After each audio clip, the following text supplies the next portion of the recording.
Ini foto gue sama Joko Anwar di Januari kemarin. Nggak ada hubungannya sama video ini, gue cuma pengen pamer aja. Jadi gue itu fansnya Joko Anwar dari dulu. Dan tiap dia rilis film, gue akan selalu coba nonton di bioskop. Gue nggak nonton ini ketika filmnya langsung keluar. Dari teman-teman gue yang udah nonton duluan, mereka itu ngasih positive review, dan ada yang bilang kayak, wah ini film terbaik kayak Joko Anwar gitu kan. Dan gue jadi mikir, apakah ini memang film terbaiknya Joko Anwar? Di video ini gue akan coba jelasin dari apa yang baik, apa yang kurang baik, dan nanti di akhir gue akan kasih kesimpulannya menurut gue apakah ini memang film terbaiknya Joko Anwar apa bukan. Nah, Ghost in the Shell itu punya hal-hal yang positif menurut gue. Yang pertama itu adalah dari gore-nya. Bro, gue surprise film ini itu dapat 17 plus bukan 21 plus. Karena sangat bloody dan sangat gory. Film kayak Bring Her Back itu dapat 21 plus karena gore. Tapi sedangkan Ghost in the Shell itu cuma 17 plus. Padahal gue ngerasa kill-nya itu mungkin karena nggak semuanya eksplisit kali ya, tapi spektakelnya itu kan luar biasa kan. Gila gitu kan. Jadi mungkin masih bisa dapat 17 plus, oke lah. Ya, untuk menambah poin ini, gue ngerasa kill-kill dari film ini itu banyak yang top tier. Kill-nya itu genuine work of art. Gue ngerasa ini beneran bisa ditaruh di pameran seni, dan itu menurut gue valid gitu loh. Karena ketika yang karakternya dibunuh, itu kan dibuat menjadi kayak instalasi seni ya. Dan gue ngerasa itu beneran memang genuine instalasi seni, walaupun ya terbuat dari tubuh manusia dan bits dan piecesnya manusia gitu loh. Nah, gue juga ngerasa efek praktikalnya itu juga sangat top tier.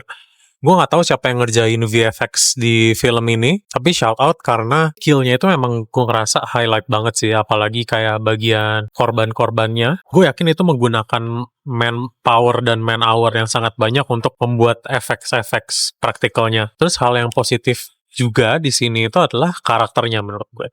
Karakter-karakter di Ghost in the Shell gitu gue ngerasa semuanya itu adalah performer yang luar biasa. Tentunya director setingkat Joko Anwar banyak banget aktor-aktor yang mau bekerja sama dia. Nah, oleh karena itu gue ngerasa semua performernya itu luar biasa. Gue merasa semua karakternya itu punya personality, dan kita at least gue merasa care dengan karakter-karakternya. Gue ingin karakter-karakternya itu selamat gitu kan. Tentunya mereka ya aktor-aktor yang veteran sih, jadi ya menurut gue make sense, performance mereka itu luar biasa baik.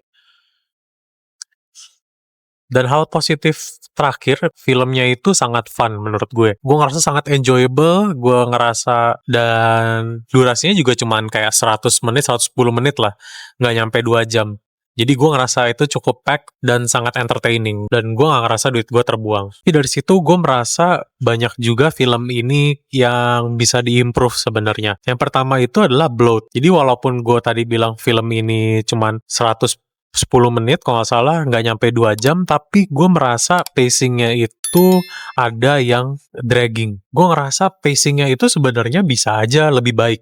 Tapi banyak scene yang dragging, dan scene yang sebenarnya tuh bisa dipotong. Ada beberapa scene yang bisa gue inget, yang gue ngerasa kayaknya ini tuh bisa dipotong gitu loh.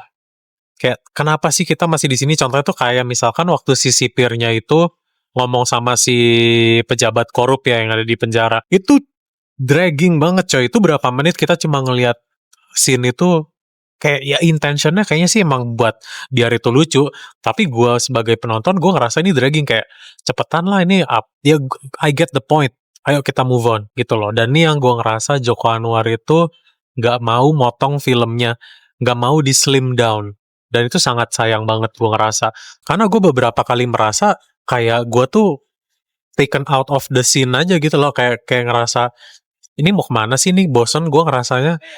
Dan gue ngerasa itu adalah fail gitu loh. Gue ngerasa sayang banget. Itu harusnya tidak terjadi kalau misalkan filmnya itu well-paced. Ya gitu, gue ngerasa kayaknya Joko Anwar itu nggak berani nge-cut aja gitu. Terus selain scene yang dragging, gue ngerasa dialognya itu juga banyak banget yang kurang. Gue paham intentionnya Joko Anwar itu adalah banyak banget sindiran, social commentary, atau satire. Satire-nya juga nggak well written, gue ngerasa, karena satire-nya ini terlalu on the nose. Dan ini juga terjadi di beberapa film terakhirnya kayak Siksa Kubur dan Pengepungan Bukit Duri. Dan karena satire-nya on the nose, gue ngerasa seakan-akan tuh kita penonton itu bego gitu loh. Kita tahu korupsi itu jelek. Kita tahu Indonesia itu bobrok. Tapi sebenarnya apa sih yang ingin disampaikan? Kayak semua yang disampaikan oleh Joko Anwar itu disampaikan sangat obvious dan spoon feeding. Gue tahu korupsi itu jahat, gue tahu Indonesia itu bobrok, gue tahu banyak orang dan pejabat yang menjustifikasi korupsi dan lain-lain. Jadi intinya tuh apa sih sebenarnya mau disampaikan?